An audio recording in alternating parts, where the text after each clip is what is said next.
understanding of what an opera is. He's really rewriting the rules. Pierre Audi, the renowned French-Lebanese theater and opera director, has passed away at the age of 67.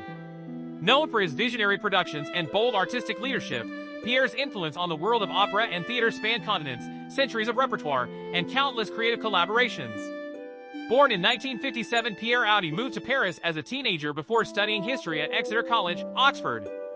His journey in the arts began early, and in 1979 he founded the Almeida Theatre in London, turning it into a vibrant center for avant-garde and international theatre. His fearless programming brought new life to the London stage and laid the foundation for his future in opera. In 1988, Pierre became director of the Dutch National Opera, a role he held for 3 transformative decades. During his tenure, he was credited with elevating the company to world-class status through daring productions of Wagner, Monteverdi, and contemporary works. His stagings were known for their emotional depth, striking visual design, and cultural resonance. His artistic leadership extended to other prestigious platforms, including the Holland Festival, 2005, and the AIXN Provence Festival, 2018, where he championed cutting-edge work and brought global voices to European stages. Pierre Audi was more than just a director. He was a cultural bridge builder, a poetic storyteller, and a relentless advocate for artistic risk-taking. His legacy will live on in the stages he transformed and in the countless artists he inspired. Rest in peace, Pierre Audi. Mámo, jsem jak ten kluk, co před domem si píská. Karel Bláha, the cherished Czech operetta and musical theater singer, has passed away at the age of 77. Known for his lyrical tenor voice and elegant stage presence, Bláha's contributions to Czech musical culture span decades and captivated audiences both at home and abroad. Born on 1947, Karel Bláha pursued formal training in opera singing at conservatories in Ostrava and Prague. Even during his student years, when public performances were restricted, his talent shone through, particularly in early concerts with the Zdeněk Bartók Orchestra. His breakthrough came in 1967 after winning a national singing competition, which launched a career that would define Czech musical theater for generations. Bláha was a principal soloist at the Karlin Musical Theatre for over 30 years, starring in major roles such as Jim and Rosemary, the title role in Paganini, Such Song in the Land of Smiles, Eisenstein and Die Fledermaus, and Tony in West Side Story. His versatility also shown in productions like My Fair Lady, Oklahoma, and Orpheus and Eurydice. Further refining his craft at the prestigious Accademia Nazionale di Santa Cecilia in Rome, Bláha built an international career with performances across Europe, North America, and Asia. He worked with legendary conductors including Karel Bláha and Gustav Brahm, and recorded numerous popular songs in the 1960s and 70s, becoming a familiar voice in Czech households. Karel Bláha was more than just a performer. He was a symbol of the golden age of Czech operetta, a master of melody, and a deeply respected figure in the performing arts. Rest in peace, Karel Bláha. Sono stato contattato dal regista Savo che mi ha chiesto. Alessandro Quasimodo, the acclaimed Italian actor, theater director, and poet, has passed away at the age of 85. Revered for his refined artistry and lifelong dedication to the performing arts and literature, Quasimodo's career spanned more than 6 decades, leaving a lasting impact on Italian cultural life. Born on 1939, Alessandro was the son of Nobel Prize-winning poet Salvatore Quasimodo and actress and dancer Maria Cumani. From a young age, he was immersed in a world of artistic expression. He studied acting at the Piccolo Teatro di Milano and later trained under the legendary Lee Strasberg in Spoleto, marking the beginning of a career that would blend classical training with emotional depth. Quasimodo made his stage debut in John Osborne's Motivo di Scandalo and quickly rose to prominence, collaborating with directors such as Marco Bellocchio, Franco Parenti, Patricia Rowe, and Luca Ronconi. His performances at the Teatro Pier Lombardo, including Il Misantropo and Macbeth, became hallmarks of his dramatic range and elegance. In the late 1970s, he turned his focus to poetry, dedicating much of his work to reciting and interpreting classic and modern literary texts, including those of his father. His poetry readings and lectures took him across Europe, Asia, and the Americas, where he was celebrated for bringing literature to life with his voice and presence. Alessandro Quasimodo was more than an artist. He was a bridge between generations of Italian culture, a guardian of poetic legacy, and a voice that resonated with depth, grace, and authenticity. Rest in peace, Alessandro Quasimodo. Какое сегодня число? Что? Aleftina Evdokimova, the celebrated Russian actress known for her distinguished work in both theater and film, has passed away at the age of 85. A commanding presence on the Soviet and Russian stage, her career spanned more than 6 decades and earned her a place among the greats of Russian dramatic arts. Born on 1939, she graduated from the Gerasimov Institute of Cinematography in 1963 under the guidance of legendary filmmaker Mikhail Rom. That same year, she joined the historic Mali Theater in Moscow, where she would go on to perform in numerous classical and contemporary roles, becoming a mainstay of Russian theater. Her screen debut came in 1963 with The Silver Coach, and she later appeared in memorable films including Ekipaz, Courier, and Maltijski Crest, 2008. A versatile performer, she also lent her voice to animated films and worked extensively in television and radio. Aleftina Evdokimova was more than just a performer, she was a true custodian of Russian theatrical tradition, a mentor to younger generations, and a beloved figure to audiences across the country. Rest in peace, Aleftina Evdokimova. Volkswirklich in meiner Mutter rumgetreten und solche Sachen habe ich gemacht, aber das hat eigentlich... Jochen Mass, the legendary German racing driver known for his success in both Formula One and endurance racing, has passed away at the age of 78 in France. Mass died from complications following a stroke he suffered earlier this year, marking the end of a remarkable life lived at speed. Born on 1946, Jochen Mass began his professional life as a merchant seaman before shifting to motorsport in the late 1960s. He quickly rose through the ranks, starting in touring cars and Formula 2 before making his Formula 1 debut in 1973 with the Surtees team. Mass went on to compete in 105 Formula 1 Grands Prix over 9 seasons, racing for iconic teams including McLaren, ATS, Arrows, and Ram.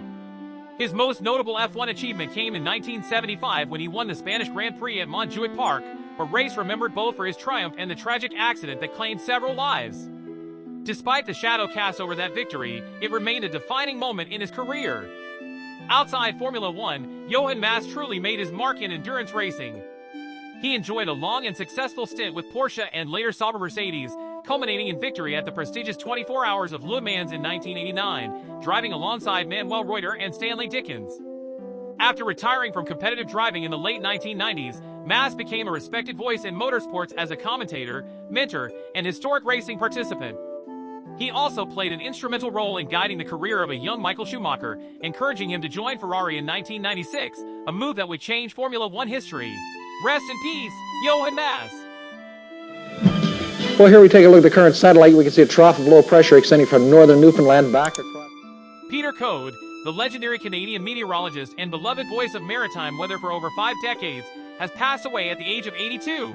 He died following a period of declining health due to dementia, leaving behind a legacy as one of Canada's most enduring and trusted weather broadcasters. Born on 1942, Peter Coade's passion for meteorology began in his teenage years when he job shadowed CBC's veteran weather presenter Rube Hornstein. He began working with Environment Canada in 1962 as a meteorological technician and transitioned to broadcast meteorology in 1967 in Goose Bay, Labrador. His weather segments on CFLA-TV served the local community and U.S. military families stationed nearby.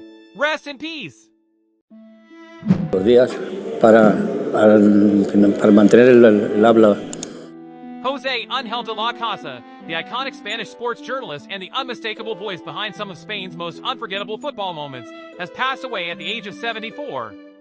He died in Madrid due to pneumonia, following a long battle with Parkinson's disease. Born on 1950, José Ángel studied journalism at the Complutense University of Madrid before starting his career in radio. He joined National Radio of Spain in 1974 and soon transitioned to television, becoming a regular face on TVE from 1977 onward. His live commentary debut came in 1979, and over the years, he would go on to narrate nearly 300 international football matches. Among his most unforgettable moments was his call during Spain's 12-1 victory over Malta in 1983, a match that secured Spain's place in Euro 1984.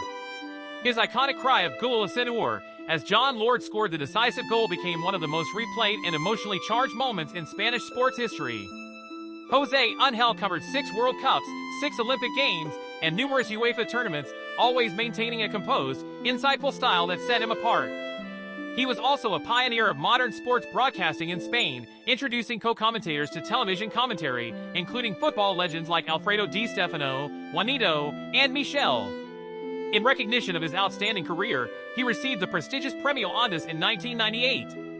After retiring from TVE in 2007, He continued contributing to regional outlets such as Castilla-La Mancha Television and ES Radio. In 2014, he publicly announced he was battling Parkinson's disease and became an advocate for awareness and support for those affected. Rest in peace, José Ángel de la Casa. Good times and bum times, I've seen 'em all, and my dear.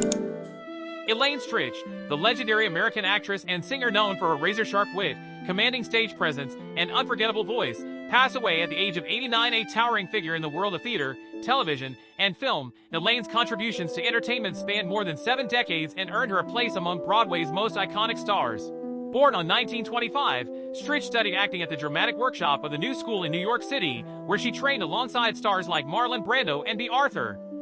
Her Broadway debut came in 1946, and over the years she delivered powerhouse performances in shows such as Sail Away, Bus Stop, and most notably, Stephen Sondheim's Company, 1970, where her show-stopping rendition of The Ladies Who Lunch became a Broadway classic. Elaine was as much a force on screen as she was on stage. She earned Emmy Awards for her work on Law and Order, her one-woman show Elaine Stritch at Liberty, and her unforgettable role as Jack Donaghy's mother, Colleen, on the hit series 30 Rock. Her film appearances included A Farewell to Arms, 1957, Woody Allen's September, 1987, and Small Time Crooks, showcasing her versatility and sharp comedic timing. Her one-woman show Elaine Stritch at Liberty, which candidly chronicled her life, career, and struggles with alcoholism, won a Tony Award and introduced her brilliance to a new generation of fans. Even in her later years, Elaine continued to perform, captivating audiences at venues like New York's Café Carlyle with her raw honesty and unmistakable charm. Elaine Stritch was more than a performer, she was a truth-teller, a trailblazer, and a Broadway original. Her legacy is etched in every lyric, every laugh, and every standing ovation she ever earned. Rest in peace, Elaine Stritch. I went to Wittenberg thinking I would get the education I needed to become a Lutheran minister. James Rebhorn, the acclaimed American character actor known for his dignified presence and countless memorable roles in film, television, and theater, passed away at the age of 65. With a career spanning more than 5 decades, Rebhorn became one of Hollywood's most recognizable supporting actors, portraying lawyers, politicians, and fathers with unwavering authenticity. Born on 1948, he studied political science at Wittenberg University before earning a Master of Fine Arts in Acting from Columbia University. His early work on stage laid the foundation for a prolific and respected career in both classical and contemporary drama. Rebhorn's film career featured standout roles in major hits such as Cinema Woman, 1992, My Cousin Vinny, Independence Day, The Talented Mr. Ripley, and Meet the Parents, 2000. His ability to bring authority and gravitas to each role made him a go-to performer for directors seeking subtle strength and realism. On television, Rebhorn made lasting impressions with recurring roles in shows like Law and Order, Seinfeld, White Collar, and Homeland, where he portrayed Frank Matheson, the father of Claire Danes' character. His nuanced performances helped anchor the emotional weight of these series and won him admiration from critics and fans alike. A dedicated stage actor as well, Rebhorn appeared in numerous Broadway productions, including 12 Angry Men and Prelude to a Kiss. He remained a committed artist throughout his life, continuing to act even after his 1992 melanoma diagnosis. In a final personal touch, Rebhorn wrote his own obituary, a heartfelt reflection of gratitude for his faith, family, and fulfilling career. It was a fitting tribute from a man who always brought honesty and humility to his work. Rest in peace, James Rebhorn. Richard Gere. He is an American actor. He began appearing in films in the 1970s, playing a supporting role in Looking for Mr. Goodbar and a starring role in Days of Heaven. Gere came to prominence with his role in the film American Gigolo, which established him as a leading man and a sex symbol. He is born August 31st, 1949, age is 75.